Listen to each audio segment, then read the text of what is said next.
Bonjour, chère famille Béni Centrale. Moi, c'est Mawanga Jeanne.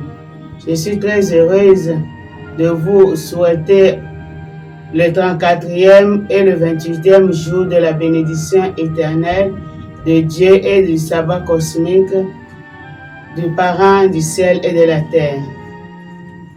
En ce jour, je voulais partager avec vous ma petite compréhension de ce jour qui parle de la réalisation du vrai Père accompagné de la vraie Mère dans sa mission de conduire ce peuple. Il a parlé de comment notre vraie Mère s'est acharnée, s'est donnée corps et âme pour le soutenir dans la mission. C'est pour cela, à tout bout de champ, il a vu notre vraie Mère dans ses différentes responsabilités, comment le soutenir en faisant des conférences par-ci, par-là, pour pouvoir accomplir l'œuvre de Dieu. C'est par là que notre Père a déclaré ce jour victorieuse pour la vraie Mère en lui confiant la responsabilité de conduire même après lui le rôle de conduire ce peuple et de l'amener aux parents célestes. C'est pour cela, nous, en tant que femmes, en tant que maman, nous devons comprendre l'importance du rôle de la femme auprès de son partenaire dans sa mission, en s'investissant pour la cause. Parce que, à travers la femme, nous pouvons avoir une famille heureuse parce que c'est la femme qui éduque. Si vous voyez un chef d'État, c'est la femme qui l'a mis au monde. Si le chef d'État n'est pas éduqué, il ne peut pas bien conduire ce peuple. C'est pour cela que nous mettons l'accent sur l'éducation de nos enfants. Comme ces enfants sont la relève de demain, nous devons nous investir corps et âme pour leur éducation parce qu'ils doivent montrer l'exemple dehors.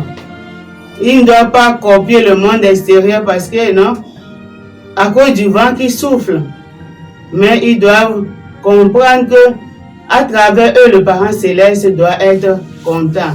Le parent céleste doit se retrouver en eux.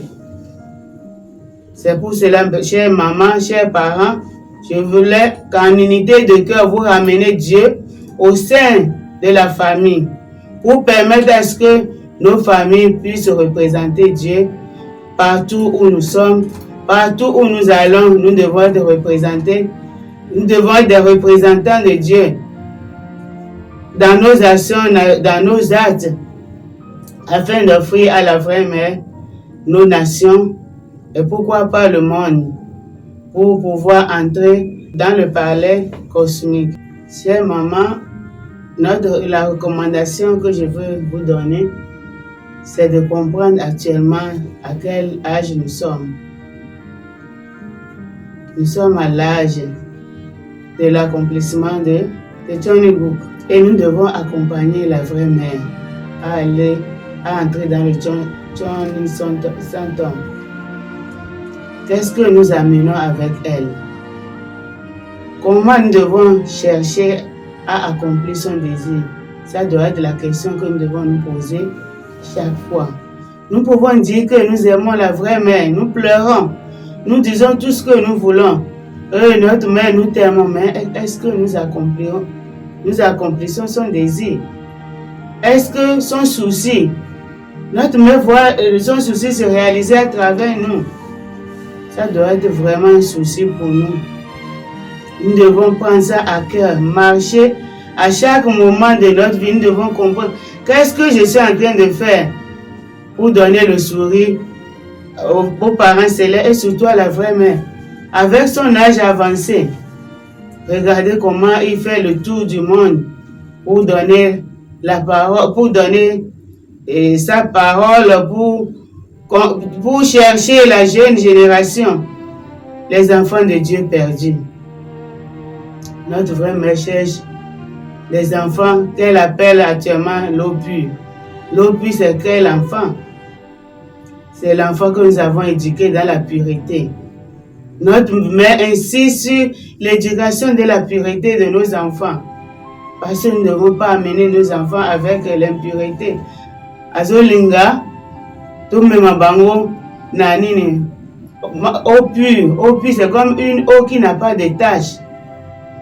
Ça doit être notre souci. Est-ce que nous sommes en train de faire cet effort-là pour que nos enfants puissent marcher selon la direction de la vraie mère? Ça doit vraiment nous conscientiser, chère maman. Parce que si nous ne mettons pas l'éducation, nous ne mettons pas l'éducation en premier lieu, avoir le souci que nos enfants doivent être des objets purs devant Dieu, qu'allons nous laisser derrière. Quand nous allons partir, qu'est-ce que nous allons laisser? Et qu'est-ce que nous allons offrir à la vraie mère l'année prochaine? Parce qu'elle veut que nous lui amenons des enfants que nous avons éduqués dans la pureté. Alors, chère maman et chers parents, je vous exhorte, actuellement nous aimons la vraie mère, mais nous devons les aimer avec la pratique de ce qu'elle nous demande de faire. Elle doit nous voir sur le terrain, travailler, elle veut le résultat. Résultat, il y a ma maman, Totika, il est comme souci, oh, Golia. On a bien dit que cherchons d'abord le royaume des cieux et le reste vous sera donné de surplus. Alors, Dieu pense à nous. Quand nous nous occupons de Dieu en premier, lui aussi s'occupera de nos familles. C'est pour cela si nous disons que non, moi je dois faire telle chose, alors que la vraie mère demande telle chose. Comment ma famille va... C'est pas toi qui détiens ton souffle de vie. Il faut d'abord accomplir pour Dieu. C'est Dieu qui détient ton souffle. Et s'il veut l'arracher, il l'arrache. Alors, comme toi tu ne détiens pas ton souffle, ça veut dire que c'est Dieu qui détient le souffle. Alors tu dois plus voir l'intérêt de Dieu dans ce que tu fais que ton propre intérêt. C'est pour cela, chère maman, je vous exhorte, je vous demande pardon. Vraiment, pour que nous prenions haute compréhension de la chose. Une maman de 80 ans, en train de pleurer chaque jour pour la cause de l'humanité. Est-ce que nous comprenons ça? Est-ce qu'une maman peut voir ses enfants dans la dérive et être heureux? Je sais que c'est impossible, chère maman. C'est pour cela le souci de la maman, c'est de voir son enfant réussir et dépasser même ce qu'elle-même a déjà accompli. Alors si nous devons faire du rêve du parent céleste notre rêve, nous serons abondamment bénis.